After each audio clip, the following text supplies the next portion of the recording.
মাঝে মাঝে আমাদের জীবনে এমন কয়েকটা দিন আসে যখন মনে হয় আজকের দিনটা সম্পূর্ণভাবে নষ্ট হয়ে গেল। একটা উপায় বলছি, প্রতিদিনই সকালবেলায় ঘুম থেকে উঠে করুন। এই একটাই উপায়, পালন করুন। আপনি যা করবেন সেখানেই আপনি সাফল্য পাবেন। প্রত্যেক দিন সকালবেলায় ঘুম থেকে উঠেই কারোর মুখ দেখবেন না, আয়নার দিকে তাকাবেন না, ফোন ঘাঁটবেন না।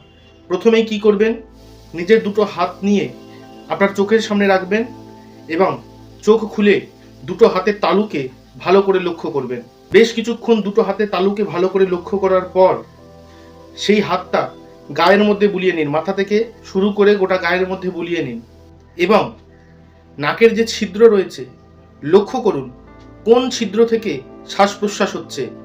যে দিকের ছিদ্র থেকে শ্বাস প্রশ্বাস নির্গত হবে সেই দিকের পাটাই আপনি প্রথম বিছানা থেকে নেমে মাটিতে রাখুন। আপনি দেখবেন সেই দিনটা অবশ্যই কিন্তু আপনার ভালো হতে বাধ্য।